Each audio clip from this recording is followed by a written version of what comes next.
ओम ग्राम grim ग्रोम से गुरुवे नमः। स्वागत है आप सभी का मेरे राधे कृष्ण ब्रजधाम यूट्यूब चैनल पर। आज मैं आपको बृहस्पतिवार की कथा सुना रहा हूँ। बृहस्पतिवार को जो भी स्त्री पुरुष व्रत करें उनको चाहिए कि वह दिन में एक ही समय भोजन करें, क्योंकि इस दिन भगवान विष्णु का पूजन होता है।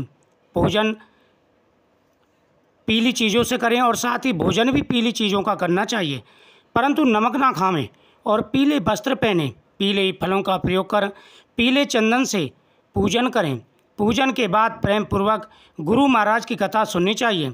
ऐसे व्रत को करने से मन की इच्छाएं पूरी होती हैं और बृहस्पति महाराज प्रसन्न होते हैं तथा धन पुत्र विद्या तथा मनवांछित फलों की प्राप्ति होती है और परिवार में सुख और समृद्धि आती है।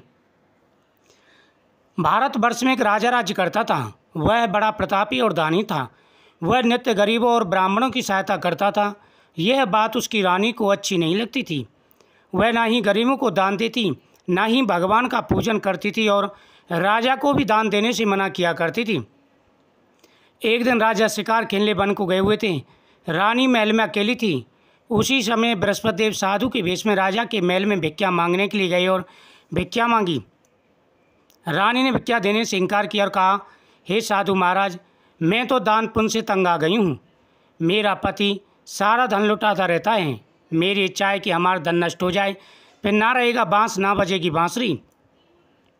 साधु ने कहा, हे देवी, तुम तो बड़ी अजीब हो। धन संतान तो सभी चाहते हैं, पुत्र और लक्ष्मी तो पापी के घर में भी होनी चाहिए। यदि तुम्हारे पास अधिक धन है तो भूखों को भोजन दो, प्यासों के लिए प्याऊ लगवाओ, मुसाफिरों के लिए धर्मशालाएं खुलवाओ। जो निर्धन अपनी कुंवारी कन्याओं का विवाह नहीं कर सकते, उनका विवाह कर दो। ऐसे और कई काम हैं जिनके करने से तुम्हारा यश परलोक में फैलेगा। परंतु रानी पर उपदेश का कोई प्रभाव न पड़ा। वह बोली, महाराज, आप मुझे कुछ ना समझाएं। मैं ऐसा धन नहीं चाहती जो हर समय बांटती फिरूं। साधु ने उत्तर दिया, यदि तुम्हारी ऐसी इच्छा है तथास्तु। तुम ऐसा करना कि बृहस्पतिवार को घर लीप कर पीली मिट्टी से अपना सिर धो के स्नान करना, भट्टी चढ़ाकर कपड़े धोना। ऐसा करने से आपका सारा धन नष्ट हो जाएगा। इतना कहकर वह साधु महाराज वहाँ से अलोप हो गया। जैसे वह साधु कहकर गया था, रानी ने वैसे ही किया। 6 बृहस्पतिवारी बीते थी कि उनका समन धन नष्ट हो गया और भोजन के लिए तरसने लगे, संसार भोगों से दुखी रहने लगे। तब वह राजा रानी से कहने लगा कि तुम यहाँ पर रहो, मैं दूसरे देश जाऊँ, क्योंकि यहाँ पर सभी मुझे जानते हैं, इसलिए कोई कार्य नहीं कर सकता। देश चोरी परदेश भीख बराबर है। ऐसा कहकर के राजा परदेश चला गया। वह जंगल को जाता, लकड़ी काट कर लाता और शहर में बेचता। इस तरह जीवन व्यतीत करने लगा। एक दिन दुखी होकर जंगल में एक पेड़ के नीचे निश्चित रूप से आसन जमा करके बैठ गया। वह अपनी दशा को याद करके व्याकुल और रोने लगा। बृहस्पतिवार का दिन था। एकाएक उसने देखा कि निर्जल वन में एक साधु प्रकट हुआ है। वह साधु वेश में स्वयं बृहस्पति देवता थे। लकड़हारे के सामने आकर बोले, हे लकड़हारे, इस सुनसान जंगल में तू किस चिंता मग्न बैठा है? लकड़हारे ने दोनों हाथ जोड़कर प्रणाम कर उत्तर दिया, महात्मा जी, आप सब कुछ जानते हैं, मैं क्या कहूँ।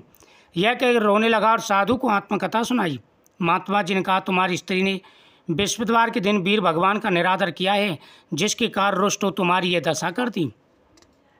अब तुम चिंता को दूर करके मेरे कहने पर चलो, तुम्हारे सब कष्ट दूर हो जाएंगे और भगवान पहले से अधिक संपत्ति देंगे।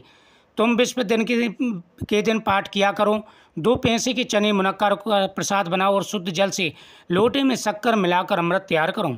कथा के पश्चात अपने सारे परिवार और सुनने वाले प्रेमियों में अमृत व प्रसाद बांटकर आप भी ग्रहण किया करो।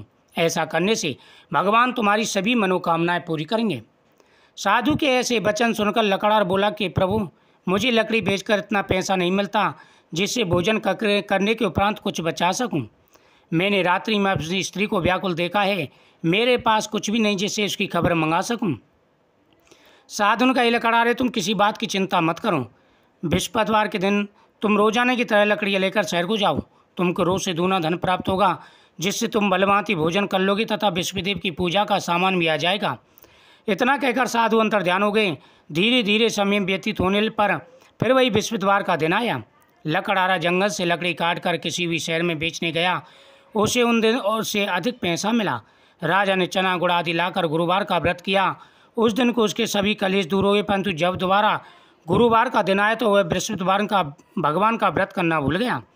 इस कारण बृहस्पति भगवान नाराज हो गए उस दिन से उस नगर के राजा ने विशाल यज्ञ का आयोजन किया तथा शहर में यह घोषणा कर दी कि कोई भी मनुष्य अपने घर भोजन न बनावे, समस्त जनता मेंया भोजन करने आवे। इस आज्ञा को जो न मानेगा उसको फांसी की सजा दी जाएगी। इस तरह की घोषणा संपूर्ण नगर में करवा दी गई।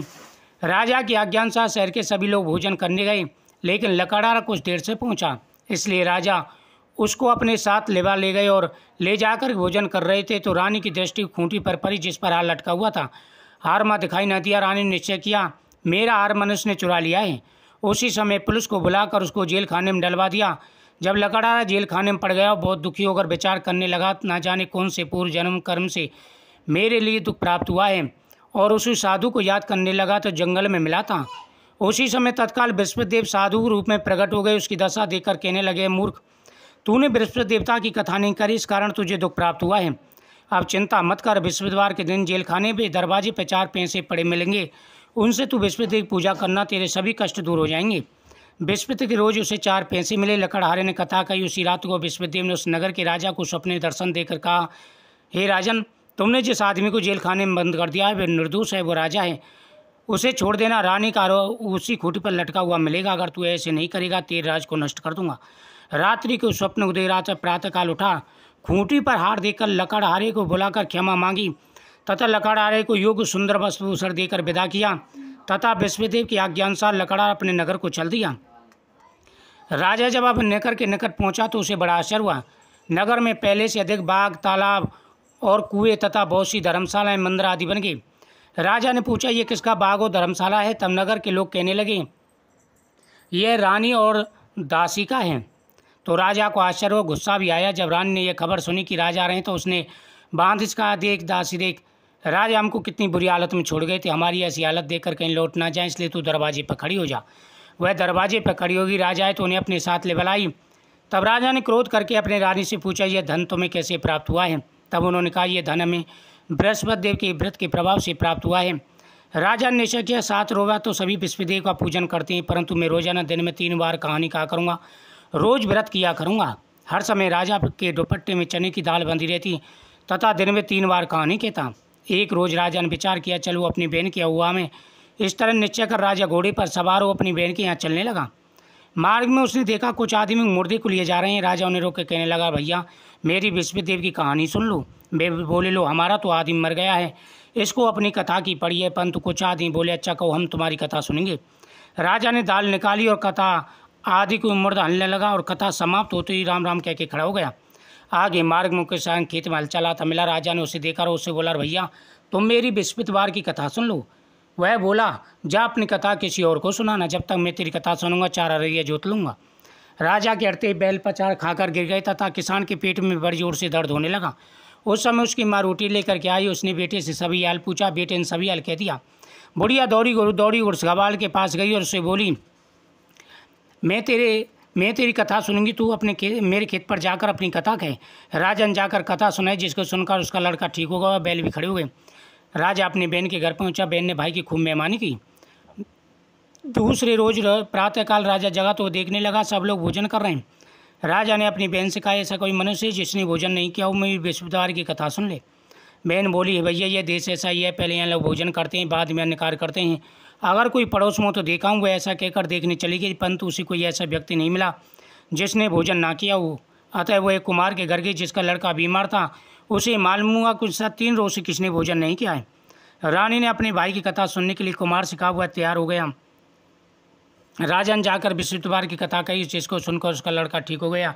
राजा की प्रशंसा होने लगी। राजा ने अपनी बहन से कहा, हे बहन हम अपने घर को जाएंगे, तुम भी तैयार हो जाओ। राजा की बहन ने अपनी सास से कहा, सास बोली, हाँ चली जा, परंतु अपनी लड़की को मत ले जाना, क्योंकि तेरे भाई की कोई औलाद नहीं है।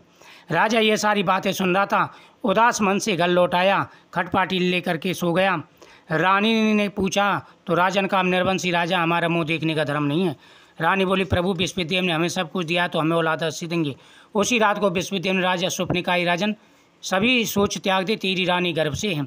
राजा को यह सुन के बड़ी खुशी हुई। 9वें महीने में रानी की गर्भ से सुंदर पुत्र पैदा हुआ। तब राजा कहने लगा कि स्त्री बिना खाई रह सकती, बिना कहीं नहीं रह सकती। जब मेरी बहन आवे तुम उससे कुछ मत कहना। रानी सुन के हाँ कह दिया।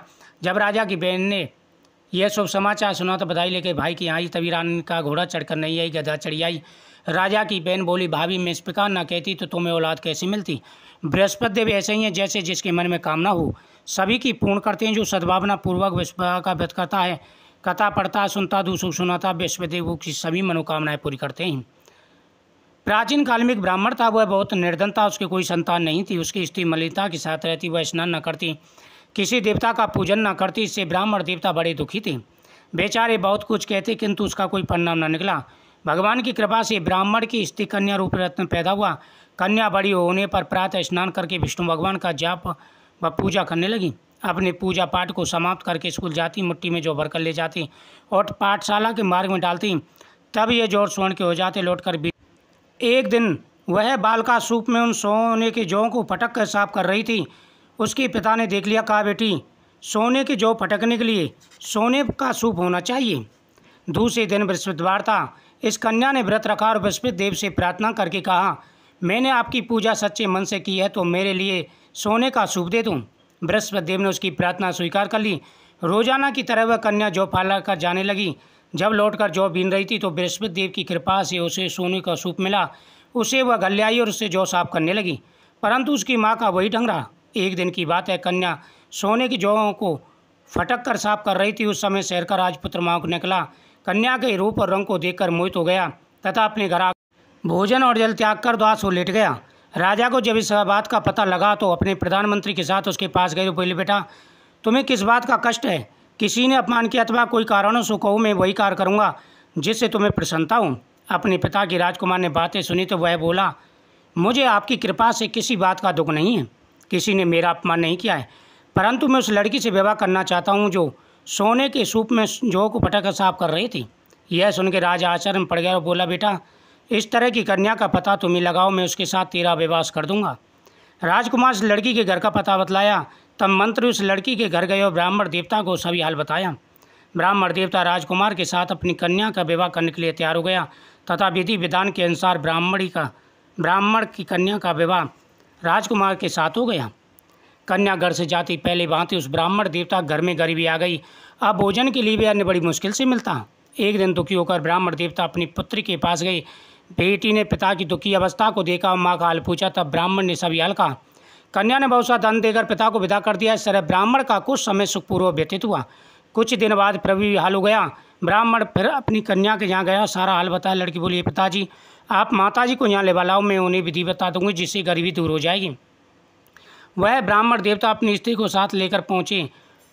अपनी पुत्री अपनी माँ को समझाने लगी, माँ तुम प्रातःकाल प्रथम स्नान आदि करके विष्णु भगवान का पूजन करो, सब दरिद्रता दूर हो जाएगी। परंतु उसकी माँ ने एक ही बात नहीं मानी और प्रातःकाल उठकर अपने पुत्र के बच्चन को झूठन को खा लिया। इससे उसकी पुत्री को बहुत गुस्सा आया और एक रात को कोठरी से सभी सामान निकाल दिया। अपनी माँ को उसमें बंद कर दिया। प्रातःकाल उसे निकाला तथा स्नान आदि पाठ कराया तो उसकी माँ की बुद्धि ठीक हो गई। फिर वह प्रत्येक बृहस्पतिवार को व्रत करने लगी। इस व्रत के प्रभाव से उसके भरपूर धन हुआ तथा पुत्र की प्राप्ति हुई और सभी मनोकामनाएं पूरी हुई। जो भी सच्चे मन से बृहस्पतिवार का व्रत करता है, भगवान उनकी सभी मनोकामनाएं पूरी करते हैं। ओम बृहस्पते नमः।